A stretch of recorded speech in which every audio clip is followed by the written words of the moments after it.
Welcome to Tech Tuesday. Today we're going to talk about ebook options for K-12. I'm Julie Erickson. I'm a learning specialist here at TIE, and I am so excited to talk to you about options available for you in your classroom. All of the resources for today's session have been sent out to you in your login email, and the URL is also right here.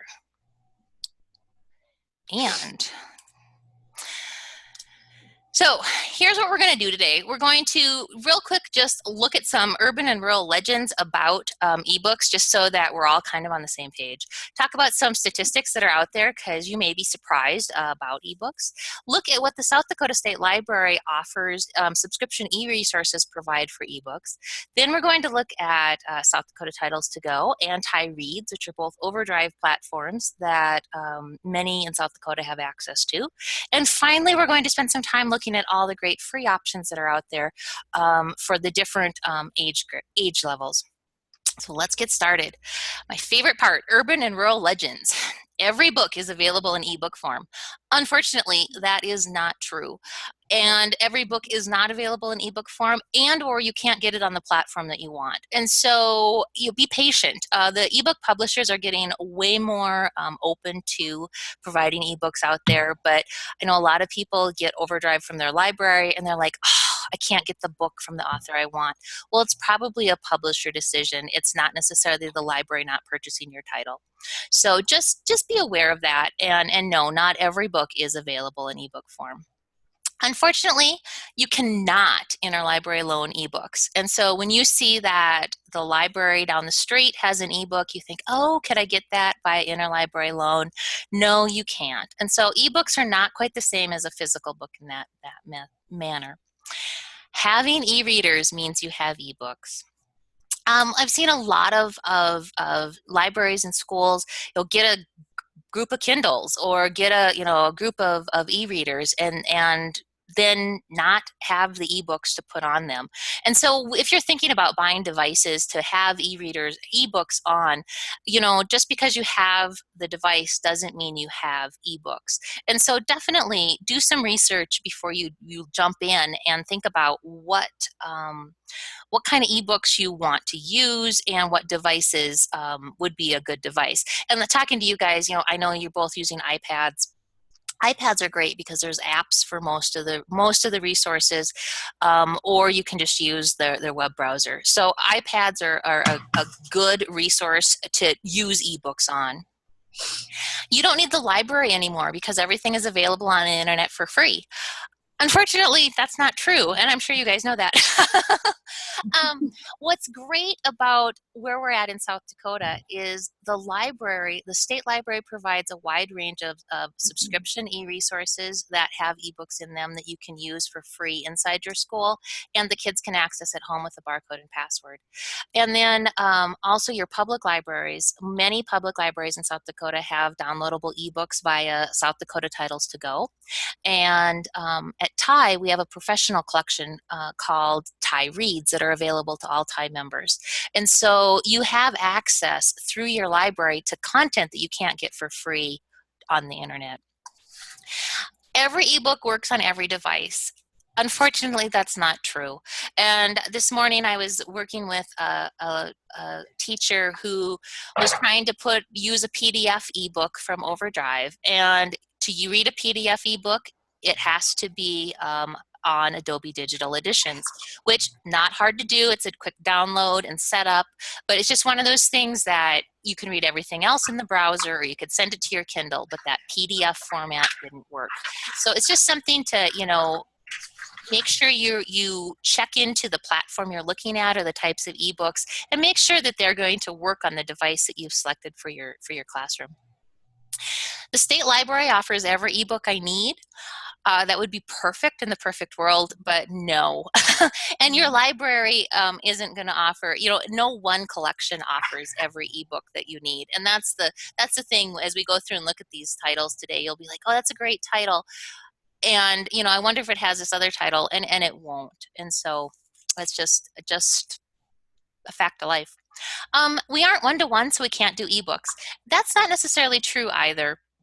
I have a lot of schools that use, have a classroom set of iPads and dump ebooks on those, and so the kids can use them that way. Many of the resources can be used on computers, and so they can be set up as stations. And so you can use ebooks in a lot of different ways, even though you're not necessarily a one-to-one environment. In South Dakota, we are really looking really good. We've got 46% of our schools offer ebooks, and that's last the 2015 statistics. 45% of our schools allow bring your own device. And so when you think about that, if you allow bring your own device, you have the ability for the kids to bring their own device to put ebooks on if you have ebooks. South Dakota schools, 100% have access to the state library subscription e-resources, and we'll look at all of those that have ebooks in them, and so you'll be able to kind of see what your options are. And finally, 81% of South Dakota citizens have access to ebooks through their public libraries. And so what that means is, many people have access, most people in South Dakota have access to downloadable ebooks through their public libraries. And our students are citizens who can access the public library too. And so if you don't have ebooks in your school, definitely talk to your public library and see if they're a member of Titles to Go, or if have other options for ebooks that may be available to your students. Some statistics.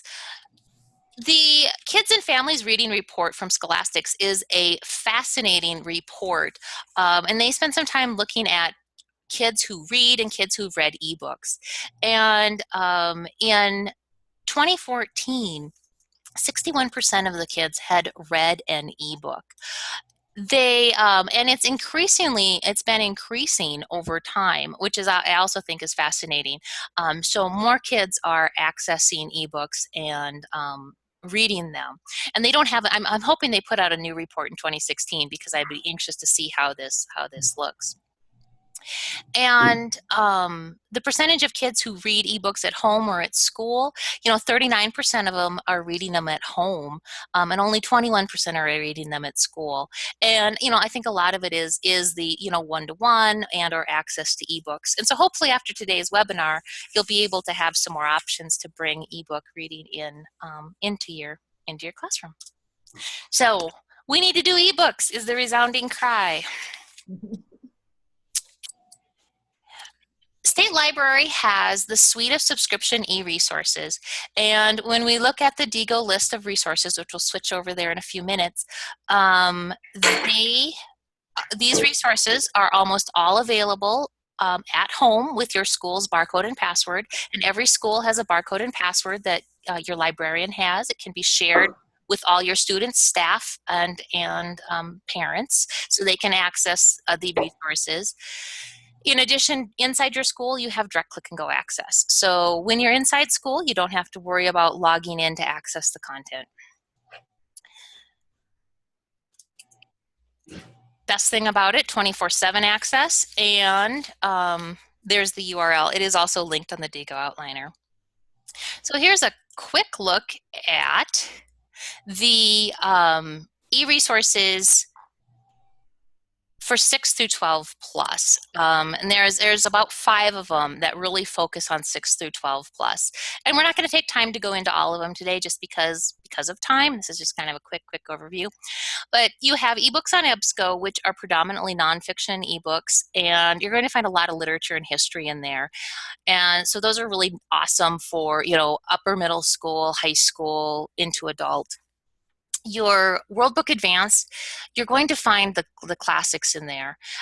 In addition, you're going to find a lot of foreign language titles, and you have the ability to use their article read aloud that you have in World Book. And so if you need something read aloud, it can be read aloud to you. Learning Express is phenomenal because those are the PDF ebooks that you can download those and keep them indefinitely. And those are practice, test practice exams, how to study, career guidance, that kind of resources are in Learning Express. And so definitely if you're looking for those kinds of titles and you want to download them and have them available, you can do that. And they're very useful. The other two e-resources that the State Library provides that are awesome for K-12 or 6-12 are going to be Gale Virtual Reference Library and Sage Knowledge Source. Gale Virtual Reference Library is extremely powerful because you've got over 100 multi-volume reference titles. And so you're looking at things like Encyclopedia of World Biography, American Decades, a lot of health titles, a lot of history titles. These are great titles if you're, you see we have the Encyclopedia of Clothing on there. And so if you've got kids doing research papers, and you need more than what the encyclopedia provides, you can go here and get some lengthy articles. There is a multi-volume World War I and World War II encyclopedia sets. So definitely something worth looking into if you're looking for more. Denise, when we did our Girl Scout World Thinking Day last year, we used the resources in Gale Virtual Reference for the culture of France, because there's culture information in there. And it was great. That's where we got some of those recipes from. Nice. Yeah. And then Sage Knowledge is one of the newer resources that the State Library has, and these are more academic, but they do have some titles that can be beneficial in the history realm, like the Encyclopedia of Politics of the American West. They also have some great education titles. We really selected, when we looked at these content, a lot of education titles, and so those are good for education. So when you look at what we have for K-5, there aren't as many options, except the options we do have are awesome. You have SIRS Discover and Tumble Books. And because you're here, Denise, we're going to go live and look at that. How does that sound? Woohoo! Woohoo! I know, right? So what I'm going to do is I'm going to jump us over to the Digo Outliner right now, and we will go in, we'll go down to the e-resources for elementary. Tumble Books. You should have direct access to Tumble Books no matter where you're at. It will time out, and so if you're on an iPad or something like that and you go in and you wander off and you come back, it's going to ask you to log in. So just close it down and open it up again and you'll be fine. Same thing in a browser. Tumble Books Library is phenomenal because these are read aloud, they're interactive, and not only that, you also have a lot of puzzles and games with many of the titles. And so you can go in and find a puzzle and game to go along with your book. When you pick your titles, oh, we have Mercy Watson, that's new. When you go in, you see here we have quizzes. I could add it to a playlist. I can read it online. And then it also gives me the tumble time, reading levels, and then the Common Core that it covers. And so nice little options there. Some really great short little videos, which I know we're talking about ebooks, but I have to show you the whole thing. So this is nice. If you do this on the iPad, though, you will notice it looks a little bit different, and you don't necessarily, you may not have all the titles because not all the titles are iPad compatible. But this one is a lot of fun, and the kids really like it because they can go through and navigate it really easily and find titles. I think some of the Rapid City schools had it for a while, and I know those kids really liked it that had it. The other one I want to show for elementary is SIRS Discover. And what I like about SIRS Discover is it won't let me in because it thinks I'm somewhere. I think I'm somewhere else. Because you're in Wyoming. Is that it? You're not in South Dakota anymore. I'm not in South Dakota anymore, and it knows. It knows. I don't think that's it. But thanks. No, I think I am. I think I need to clear cookies. So this is what you see at home. And you can memorize that barcode and password if you use it enough. And that one is your personal one? Or that one is my personal one. That's not one you can write down.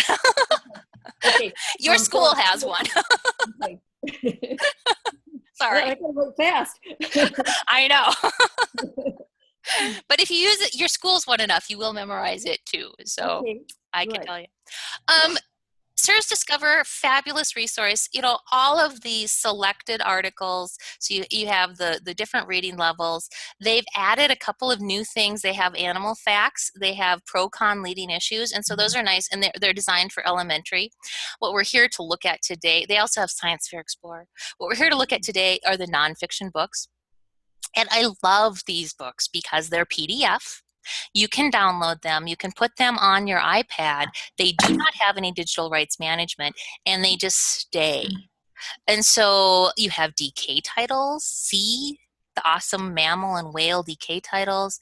And so you can go in, you can grab your title, it downloads, hypothetically. I can download the PDF or I can read it in the screen.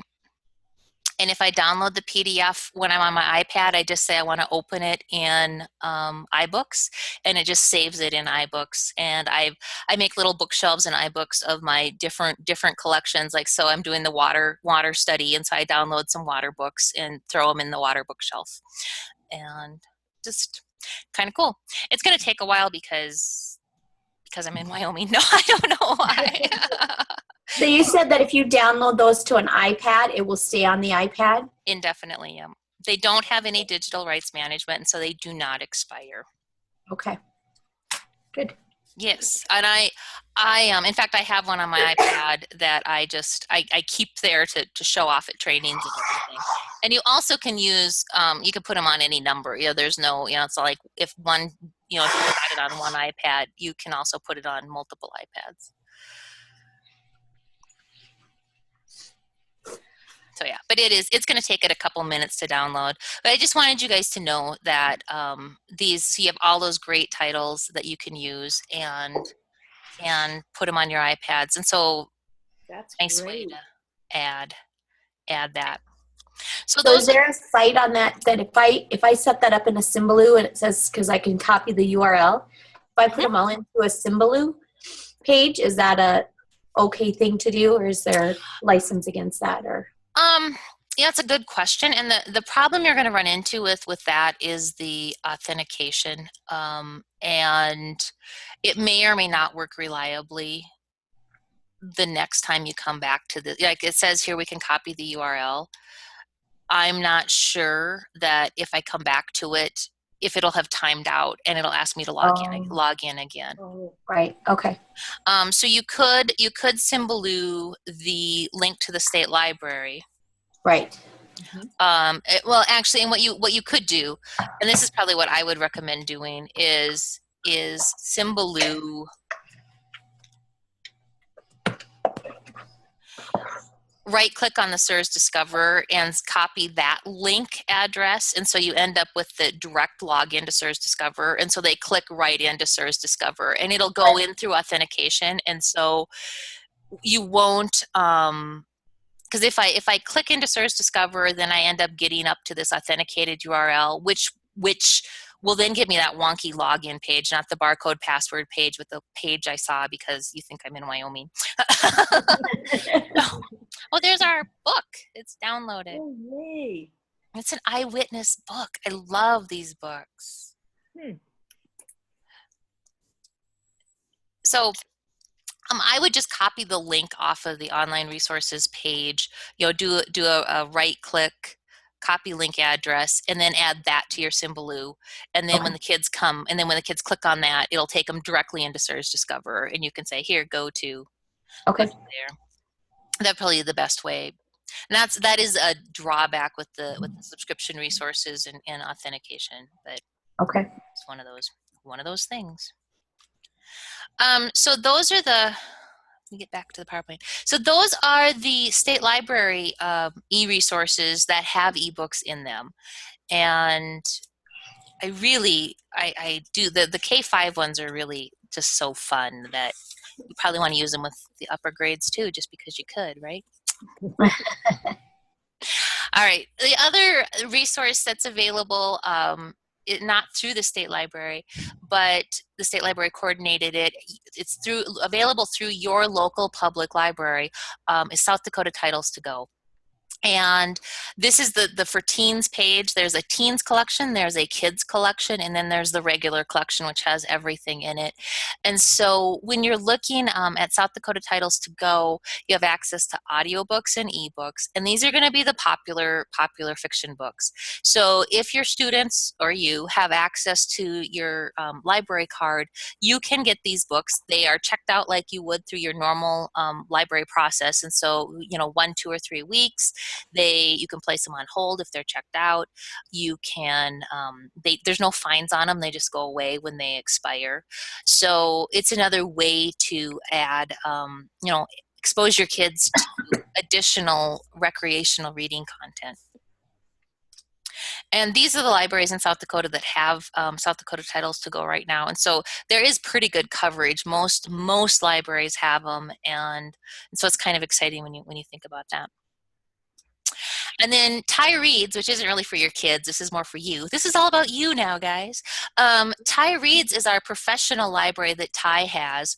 We just added it this December, fall, October, November, I don't know, sometime this fall. And it features, we have books that are featured in our Ty classes. We have books that are featured, all the books that have been featured at Systems Change.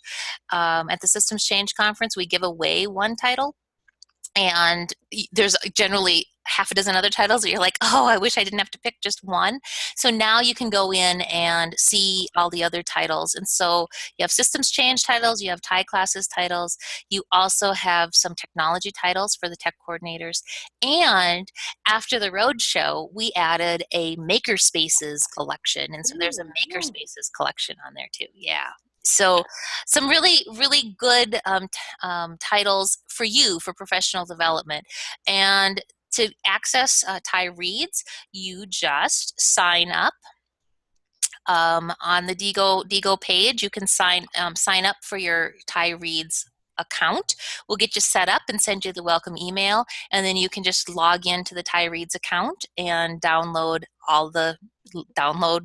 books and read away. So very exciting. Now, do those expire?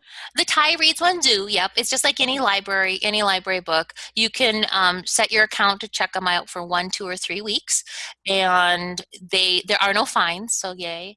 And they just go away at the end of your checkout period, and you can check them out again if you need to, or not. And like this grayed out one on the bottom row, that one is checked out right now, and so you could place it on hold, or it was checked out when I took the screenshot. And so you can place it on hold if you'd like, and then they'll send you an email when the book is back available so that you could go in and check it out. And same thing with South Dakota Titles to Go. And that's what's nice is it's the same platform. So many people in South Dakota are used to it. So it's just a different library. You have to go to a different URL and log in with a different account. But then same navigation, same platform. All right, I think I went too far. Okay, here we go. So a couple of other resources for you guys.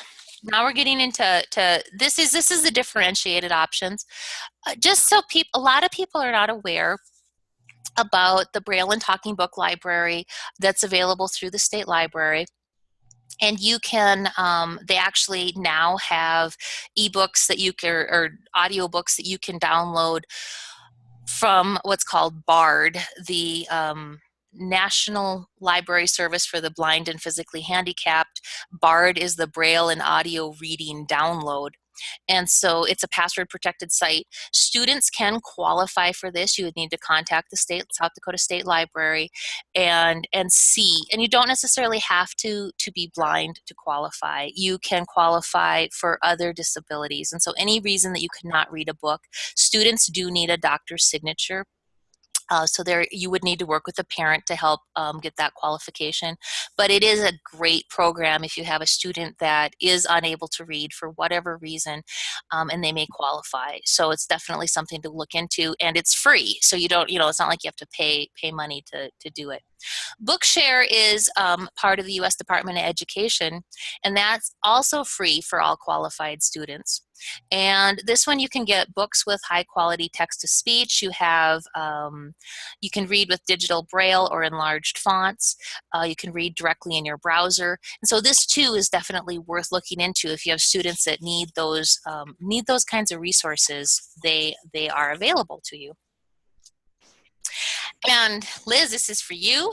Something on iBooks. Yes. The Library of Congress. I mean, and these are the things that pop up all the time. It seems like, it's like free iBooks. These are fairly new.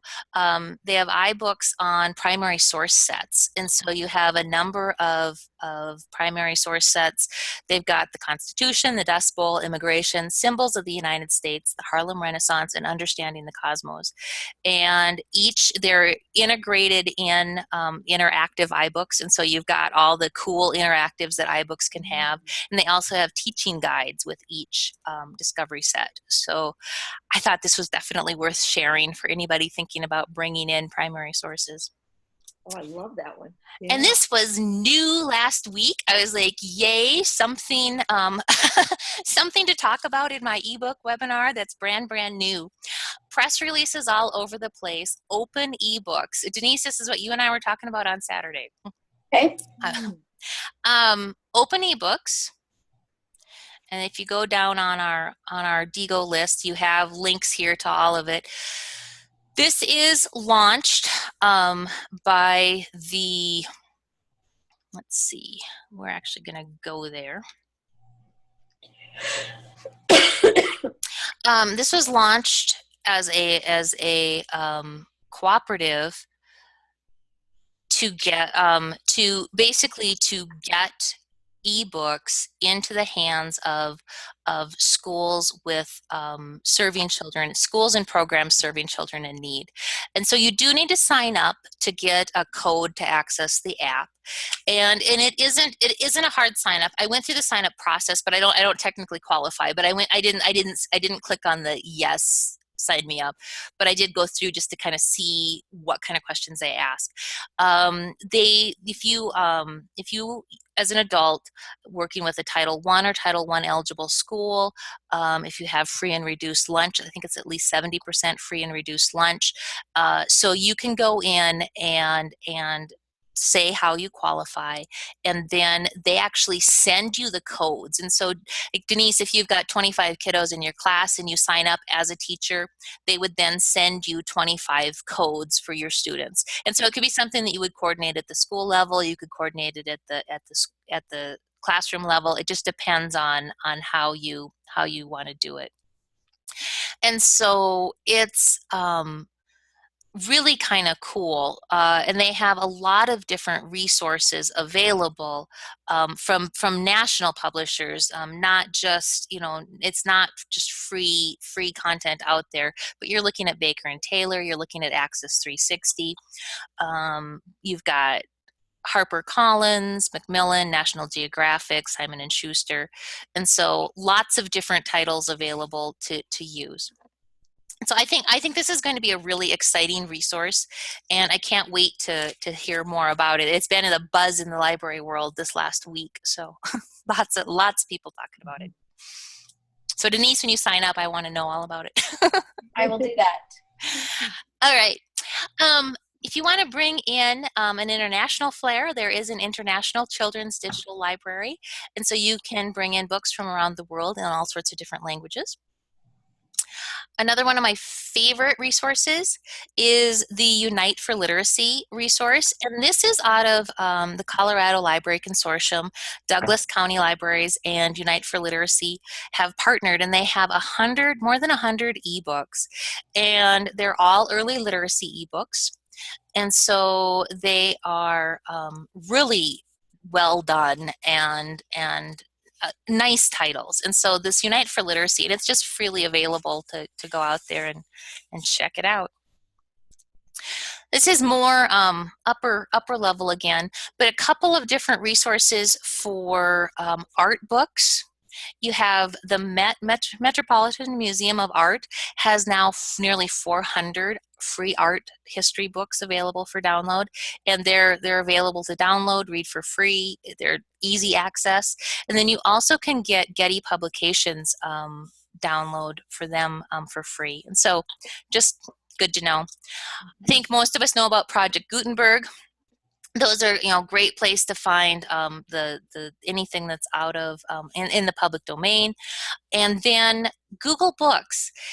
I don't use Google Books a lot as an ebook resource, but I do use it personally as a reference tool. So when I'm trying to find, it's a great place because a lot of times there's enough of a book scanned, or you can get access to enough of a book that you can get the information you need to answer the question or move on with the project. And so Google Books can be a really nice tool to help you answer questions, or you're writing the paper and you need to know a little bit more about Italy. Well, you could probably get a couple of pages out of a Google book that may help you out. So Google Books is definitely worth checking into.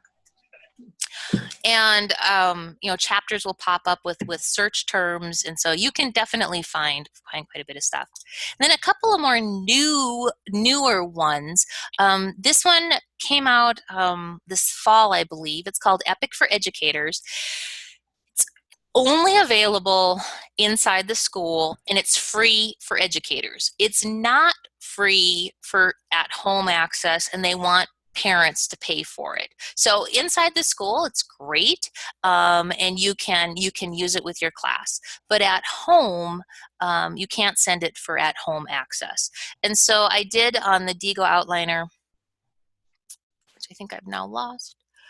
I did provide some links there on, can your students access it at home, and there's explanations on that, and then a lot of the details for educators. But it's free educator accounts and really nice ebooks in there. I was in Plain earlier today, and so I logged into my account, and just nice ebooks, and you can get into them. They don't download. You can just go in and read away.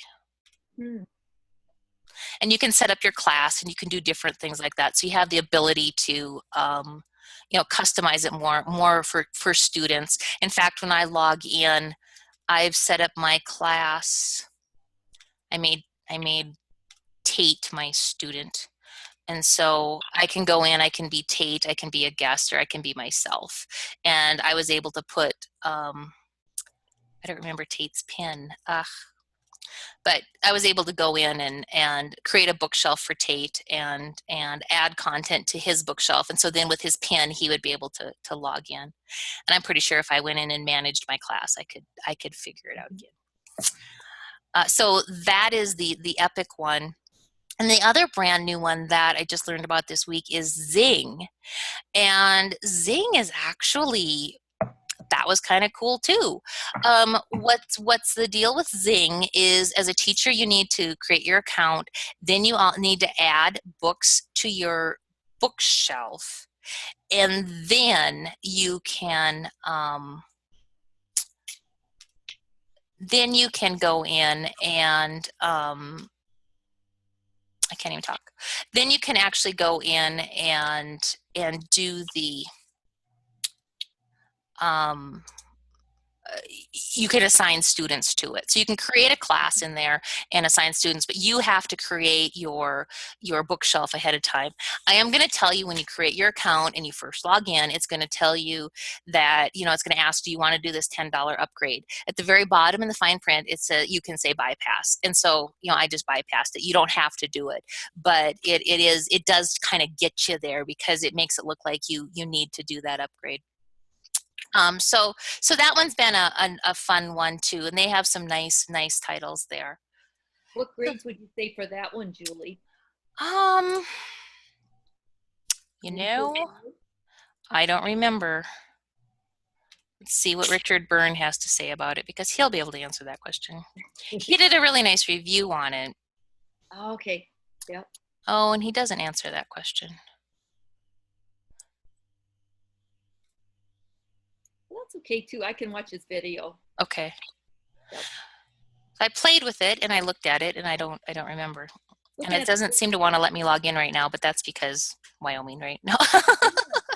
See, Wyoming has been a blast. All right. So do you guys have any questions about anything that we've gone through today? We've talked about a lot of stuff. No, really great resources. Wow. No, I don't think I have any questions. It's good resources, and I'm gonna get started right away. Yay! Yes, Definitely. Good. can. Well, here's the resources again. And then promoting next Tech Tuesday is on April 5th. And Kim Clark is going to be talking about Nearpod. So I'm excited to hear about that.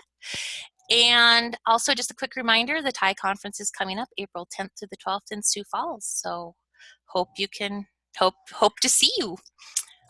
Sounds good. Probably